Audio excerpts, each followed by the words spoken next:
Right, so I've decided to do this.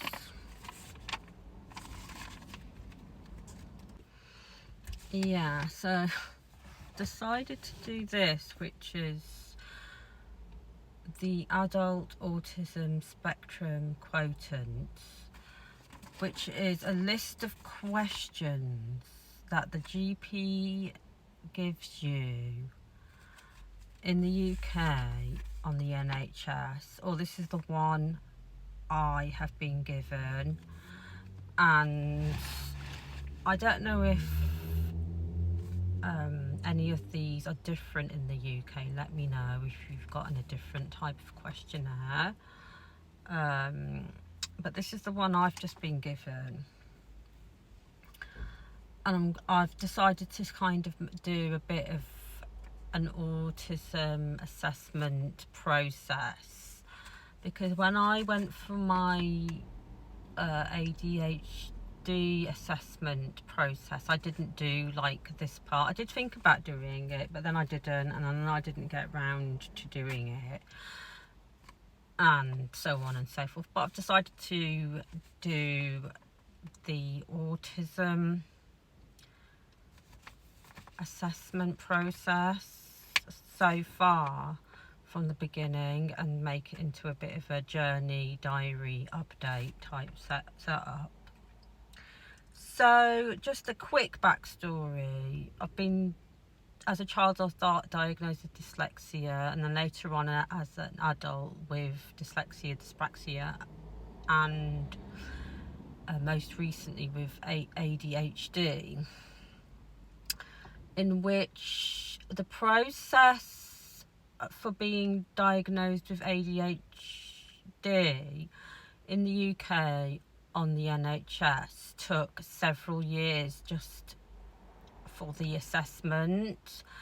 So that took several years of kind of waiting to actually just officially like start the assessment process. So what I'm going to do is do the autism one, and this is day one of me starting. That's 30th of May 2025, and then what I'm going to do is read out all the questions I've been given. So I got this questionnaire was via the GP. So what I did, I went to the GP and told them that I wanted an autism assessment, in which he already sort of had on his notes via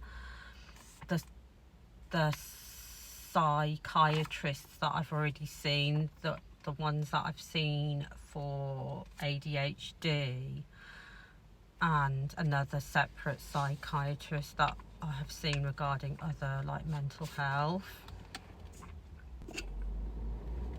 Yeah, so because there's a whole like backstory leading up to getting assessed for autism now, because, well, to cut the story short, or to try to, I want to get assessed myself, and other healthcare professionals have suggested, dropped hints and mentioned that I could be autistic too, and or said they think I could, they basically said they think I could be autistic too, and I want to myself because of the same reason, and certain like say family might think it as well, although I might not be, so we'll see. It's a journey, it's a process. But I'm going to read out the questionnaire. So this is the questionnaire that the GP gives you under the NHS,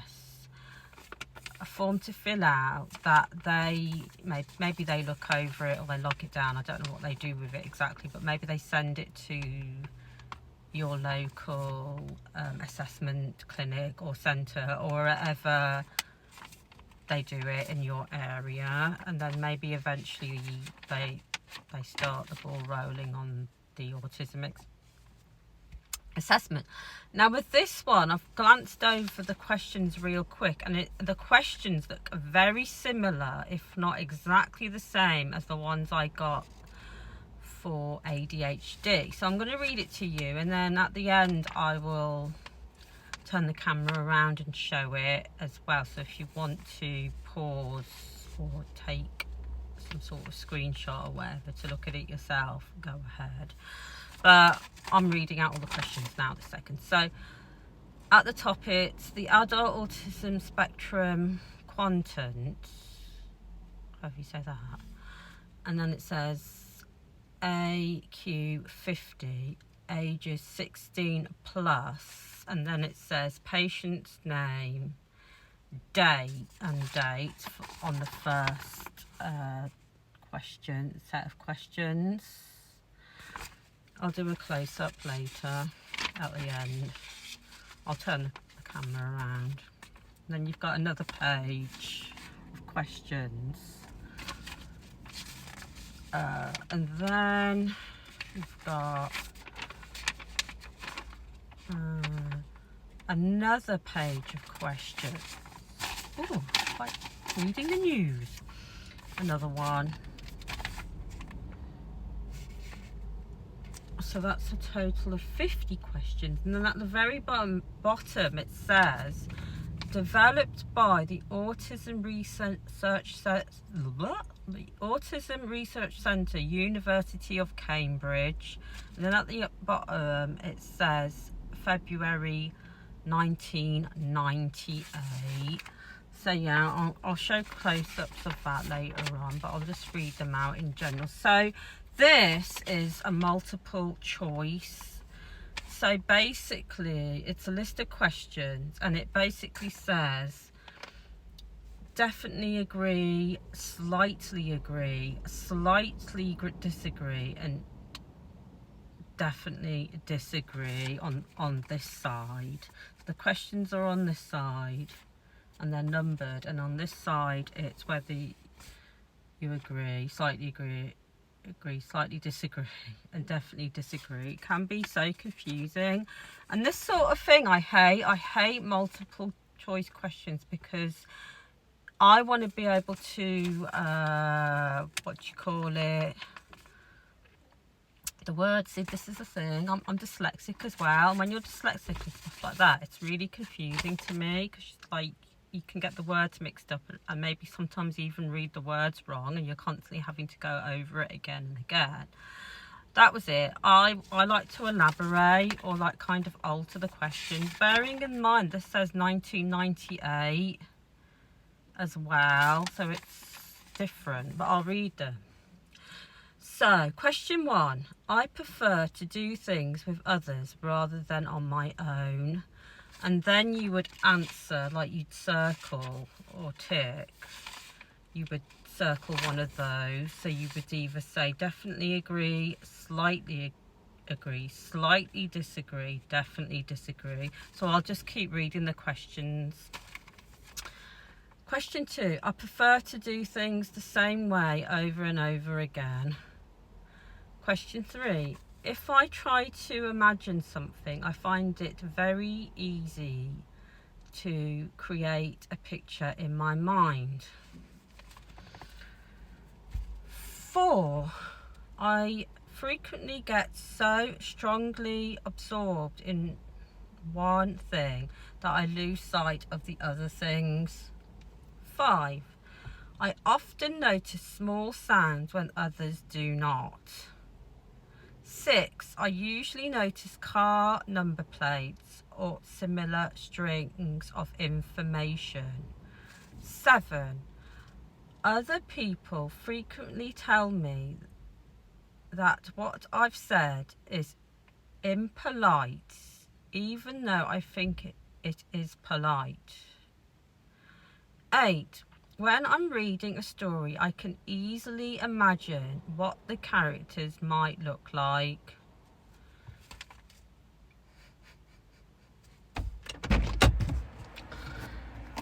Open the bloody window.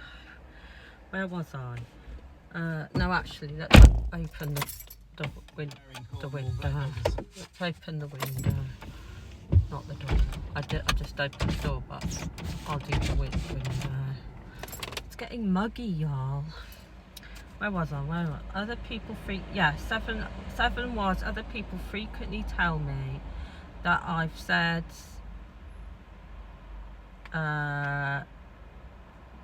what I've said isn't polite, even though I think it is quite polite. Oh yeah. Then 8 was when I'm reading a story, I can easily imagine what the characters might look like. 9, I am fascinated by dates. 10, in a social group, I can easily keep track of several different people's conversations.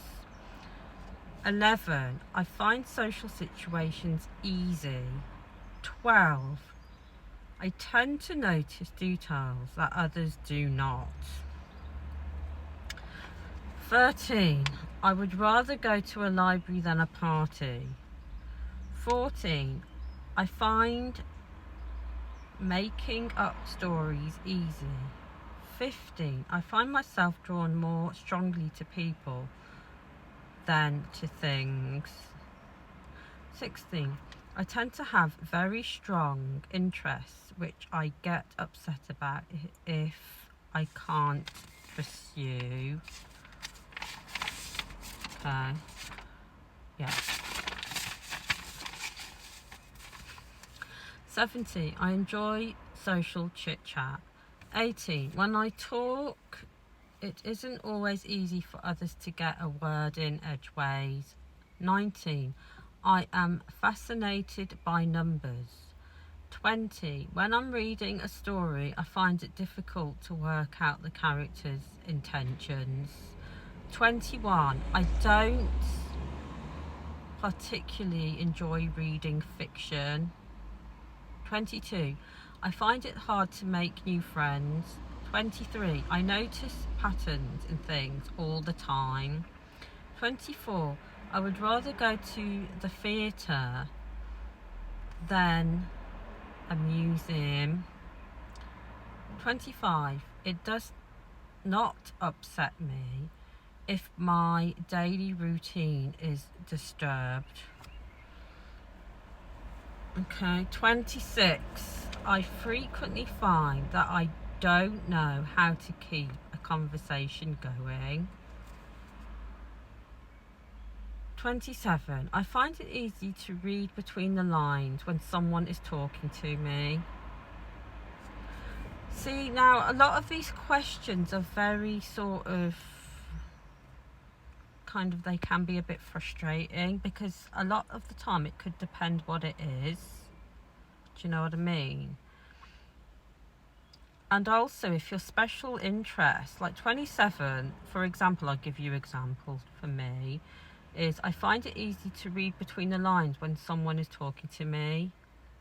Well, that could be a yes or a no, for example, because if that's your special interest, like body language and psychology and studying people's behaviour patterns and micro expressions and stuff like that, you could be good at it because it's actually your, what a lot of people might call your special interest or something that you hyper focus on. But if it isn't, then maybe you would find it difficult to read the lines because it's not your special interest. So anyway, 28, I usually concentrate more on the whole picture rather than the small details. 29, I am not very good at remembering phone numbers. And this is the thing to do with like numbers and maths, because you could have interest in numbers in one way and not another way, or sometimes you could have interest in numbers in lots of ways or not. Like, for example, you could have, like dyslexia, you have difficulty with reading and writing and other stuff like that. But the same with numbers, you could have dyscalculia, or whatever it's called. So you could be rubbish at maths and rubbish at calculations and maths, but you could be interested in number patterns and stuff like that. So it can be like kind of difficult to answer these questions, in my opinion, because I would want to elaborate on every little aspect, thinking about every single, or almost every single question.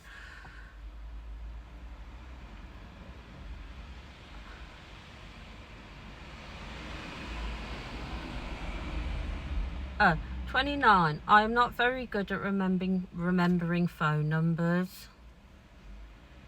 Oh wait, did I read that question before, but I read it wrong? This is the thing, I'm dyslexic. I have to read these things like 50 million times over, like it does my head in, and then I make mistakes and then nobody can read it. Anyway, yeah, 30. I don't usually notice small changes in a situation or a person's appearance. See, this is the thing, because if you study people, then you are going to notice that. But if you don't study people, then you're not. 31. I know how to tell if someone is listening to me is getting bored. And this is the thing to do with facial expression recognition and recognizing people's moods through their facial expression, or not so well. 32. I find it easy to do more than one thing at once. 33. When I talk on the phone, I'm not sure when it's my turn to speak. 34. I enjoy doing things spontaneously. Again, that could depend what it is, because if you're doing something solo on your own spontaneously, opposed to with other people, or people you don't feel comfortable around, or somebody one-on-one that you do feel comfortable around, like it depends. Like there's more to it than what it's saying here, like for these answers. 35. I am often the last to understand the point of a joke. 36. I find it easy to work out what someone is thinking or feeling just by looking at their face.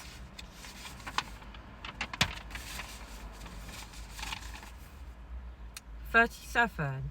If there is an interruption, I can switch back to what I was doing very quickly. 38. I am good at social chit-chat.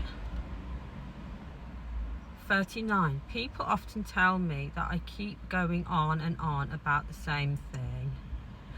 40.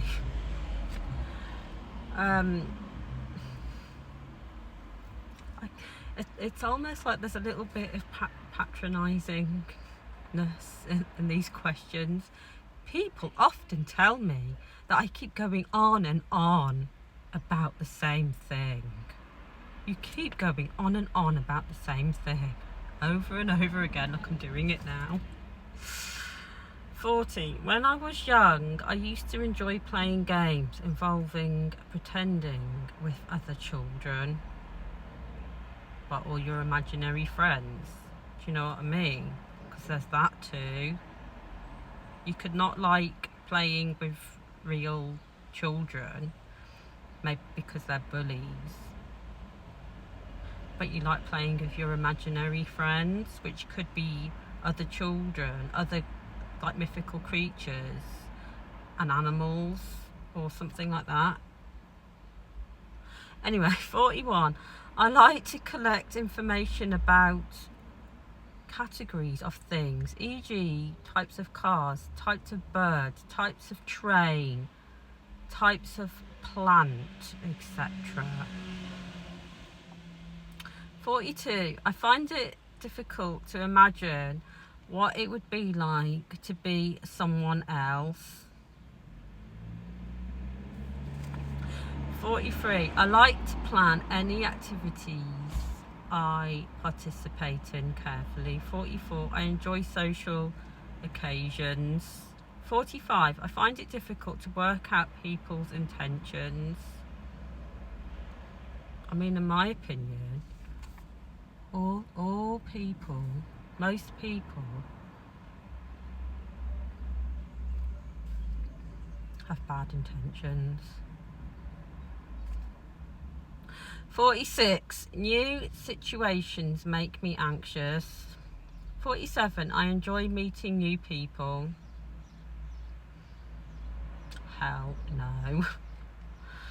48, I am a good diplomat.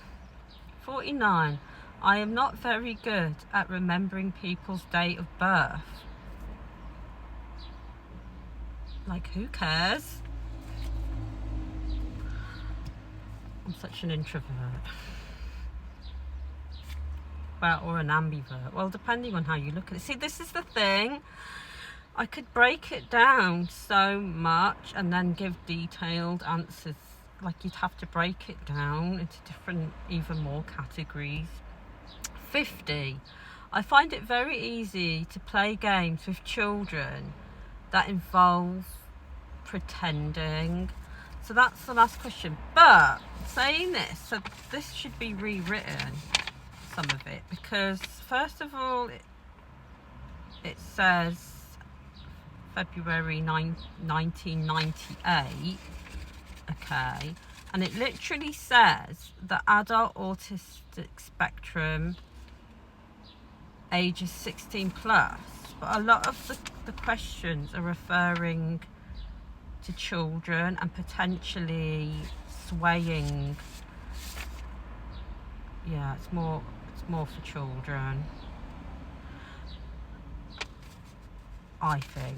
But anyway, so those are the questions that you initially get in the UK. These are the ones that I've gotten. Did you get different ones? Saying that as well, these are, I remember these being the exact same questions I got for the ADHD assessment process. And then I got different questions which are similar to these, by the way, but if I get more. But when I went into the ADHD clinic, then they gave me another set of questions which are kind of similar to these, but there might be more. So I'll probably read those ones out to you if I get those for autism, see if they're any different or the same. But that's that. Now I'm going to turn the camera around and show y'all. So yeah, that's page 1. I don't know if you can see those. You might have to zoom in or pause it or something if you want to read it all for yourself.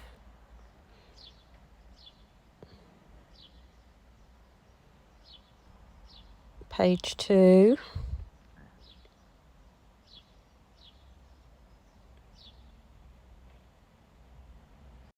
Yeah, this is the last page, page 3. And as you can see, it says 1998.